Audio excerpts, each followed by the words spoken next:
In the course of your development of the child protection team since 1970, could you estimate how many children and infants you have personally examined in your role as the director of that team? Well, I've examined many thousands of infants and children. With regard to the numbers of those children who were victims of child abuse, I would estimate that it's between 200 and 300 cases a year, and as much as I've been doing this work for 27 years, that brings the number in excess of 5,000 cases. And it's fair to say, as the director of the child protection team, you have seen both accidental and inflicted trauma during the course of this time? Yes, I have. On February 4th of 1997, did you receive a call with regard to Matthew Eapen? Yes, I did. And you were at home at that time? That's correct. And subsequent to that call, did you have occasion to yourself examine Matthew Eapen? Yes, I did. And would that have been the next morning? That's correct. Now, on February 5th of 1997, did you have occasion to be in Children's Hospital? Yes. And how did you come to know Matthew Eapen at that time? I went to the Pavilion 5 intensive care unit, went to the bedside, and examined this child. May I approach the witness, please? Sir, I show you a page from the Children's Hospital records, which has been marked as an exhibit, and ask you specifically the first half of the page if you recognize that. Yes, I do. What do you recognize that to be, Doctor? This is the note that I wrote on the record after my examination. May I have this marked for identification as an exhibit, please? Yes, this one now the AA. Now, Doctor, showing you it's been marked Exhibit 68, did you make this notation in the Children's Hospital records after seeing Matthew? Yes, I did. And what observations did you make of Matthew, sir?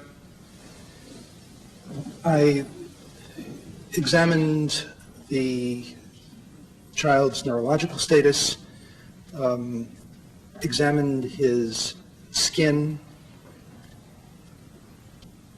attempted to look in his eyes, but one of his eyes was shut because of extensive edema or swelling. I did not locate any other artifacts of injury on my examination, and wrote a note in the record summarizing my findings and recommendations. Now, sir, based on your findings, you wrote in your notation that the findings are virtually pathognomonic of shaken baby syndrome. What did you mean by that, sir? Well, by pathognomonic, I meant conclusively diagnostic. The word pathognomonic is used in medical literature to indicate virtual congruency between the findings and the illness. And what I meant here was that there was next to no doubt in my mind that this infant was a victim of shaken baby syndrome. Doctor, you go on to write, the extent and impact of the trauma also raise a question of whether there was concomitant blunt trauma to the head. And what, in your observations, made you believe that at that time? From the clinical record and from my examination, it was clear that this was a child whose neurological system had suffered devastating injuries. So vast were these injuries, in my opinion at that time, as I looked at the record and examined the child, that I was concerned that there might have been concomitant, meaning occurring at the same time, blunt trauma to the head. As well, I was concerned that because this conformed to a pattern of inflicted injury or child abuse, I was concerned that there might also be trauma to other parts of the child's body.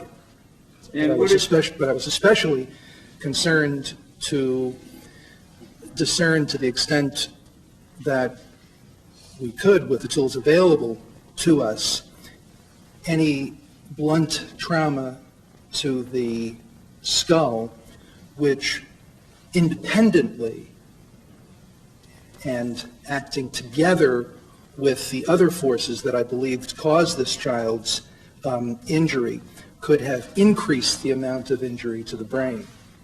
And was it at that point that you ordered a skeletal survey? Yes, well, I recommended it. I didn't order it myself. And what was the purpose in ordering a skeletal survey at that time? We were Well- recommending a skeletal survey. Well, a skeletal survey is a set of x-rays in which all of the bones of the body are examined. And I was concerned both to have films of the skull in order to see whether or not there was a fracture that might contribute to the child's injuries, and as well films of the long bones and of the ribs in order to see whether there were other fractures, new or old, which we frequently see in infants who are victims of abuse. That was my reason for recommending to my colleagues a skeletal survey. Now, throughout that week, did you continue to monitor and be updated with regard to Matthew's condition? Yes. Now, Doctor, given Matthew's injuries that you observed to be present upon his admission to Children's Hospital, the subsequent progression of those injuries that you observed, I have some questions for you with regard to your opinion as to potential causes of those injuries, degree of force, and manner of infliction necessary to cause those injuries, Doctor.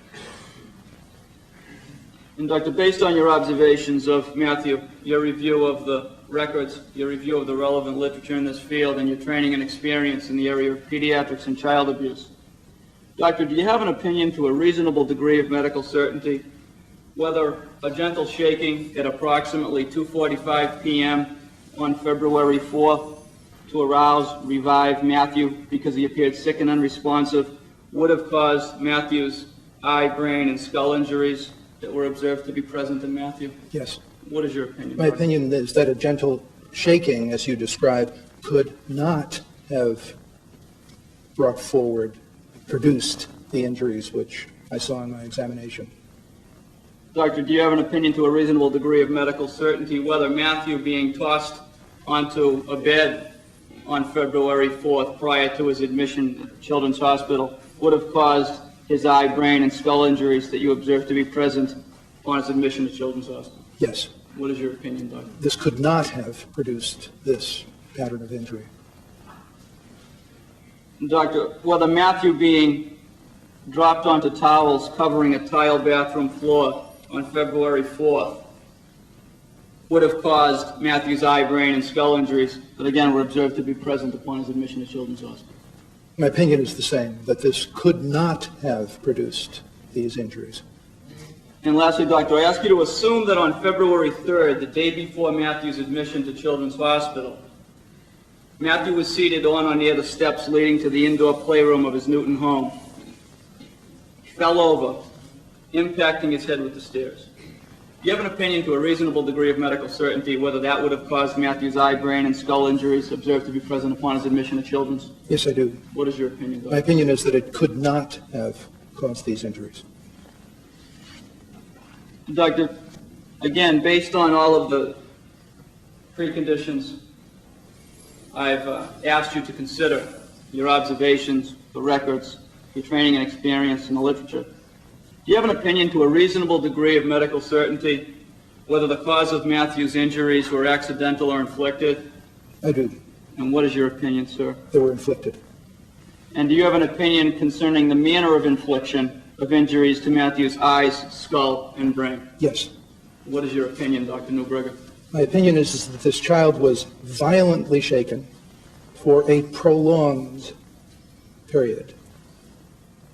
In the course of this shaking, there was at least one substantial impact on his occipital bone, the bone in the back of the head, that was of sufficient force to produce the fracture which was identified on X-ray and at the post-mortem examination, that this shaking was of such a violent degree that it would have required as much energy as an adult could muster, sustained over a period of time approaching or exceeding a minute, possibly delivered in intervals, but certainly requiring a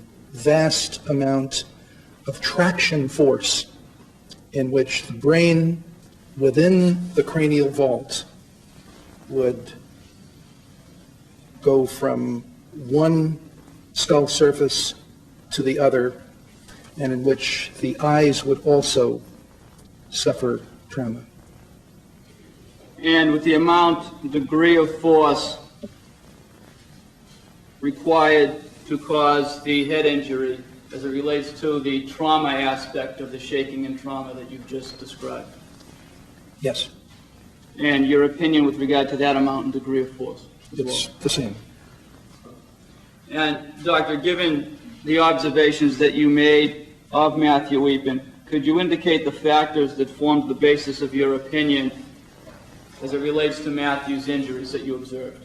Yes, the factors that go into my opinion are the following. First of all, this child's clinical condition indicated that his brain and his eyes had been subjected to quite enormous direct force and traction forces deriving from to and fro excursions of the brain within the skull, including tugging on the optic nerve, the end of which enters through the back of the orbit and nourishes the eye and becomes the retina. The force that was required to produce the injuries in this child's brain, from my experience, indicates that this was a case of shaken baby syndrome on the far end of the spectrum of severity. I see approximately 20 cases of shaken baby syndrome each year, and indeed, in some of these cases, there are smaller amounts of trauma associated with smaller amounts of application of traction force or blunt trauma. This is a case where such was the depth and extent of the brain injury, so profound the amount of hemorrhage and pressure on the brain, and so extensive the hemorrhages in the child's eye grounds, that to me this was a case that fell on the far end of the severity spectrum and would have required a quite substantial and sustained amount of shaking as well as of blunt trauma to produce the injuries. And Dr. Newberger, does it alter your opinions in any way that Matthew was 8 months old and 22 pounds? No. Does it alter your opinion in any way that there were no signs of physical external trauma to Matthew? No, that's typical in these cases, counsel. And does it alter your opinion that at autopsy there were no signs of bruising to the rear of his neck, under his arms, or his arms? Not at all. And why is that, Dr. Newberger? Well, first with regard to the absence of bruising. In order to create a bruise, there has got to be a focused application of trauma that squeezes blood from the little vessels within and beneath the skin. It's possible, in fact, it is typical in cases of shaken baby syndrome, for children to be held while they are shaken, but not to be bruised. because in order to create a bruise, you generally need to have some kind of an impact, some sudden squeezing of the skin against the muscle and bone within the skin. In cases of shaken baby syndrome, actually one finds this, that is to say, artifacts of bruising, quite rarely.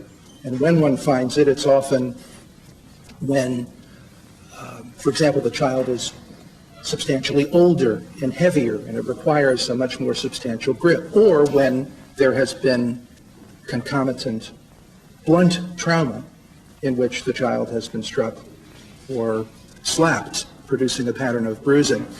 In the majority of cases of shaken infant syndrome, one does not find bruising. And this, incidentally, is one of the reasons why it took so long for pediatricians and radiologists to discover shaken infant syndrome, which really wasn't described until the early 1970s in the medical literature. Now, if I could just ask you, given your opinion with regard to the trauma necessary to have caused the skull fracture in Matthew's head, did you find it unusual that, given the circumstances of Matthew's injuries, that there was no external trauma to the rear of his head at the time of his ignition? Well, there certainly was trauma to the rear of his head, but at the time of his initial examination and the mounting of the emergency response in order to assure that the child's heart and lungs were functioning, and to the extent possible, interventions were begun which could possibly save his brain.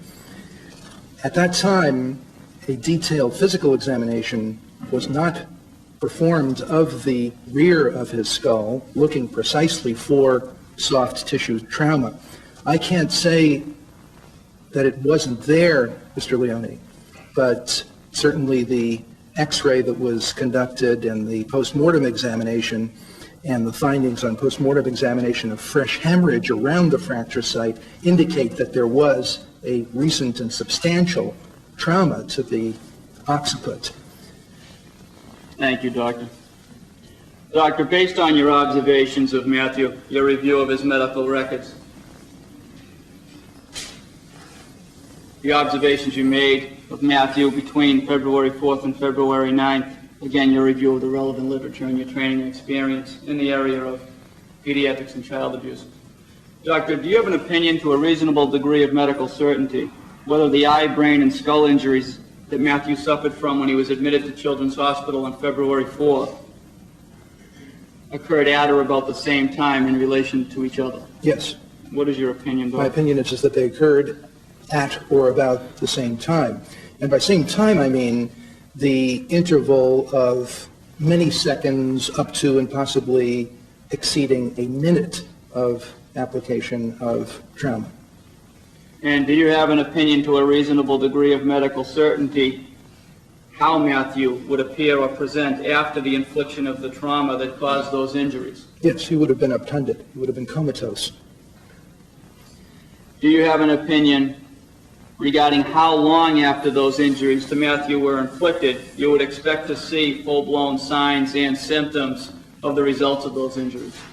I believe it would have been immediate. Doctor, do you have an opinion to a reasonable degree of medical certainty whether a baby, after the infliction of those injuries, could feed 2 ounces of baby food, peas? I do, and my opinion is that it would not have been possible. Whether that baby would have been able to cry aloud?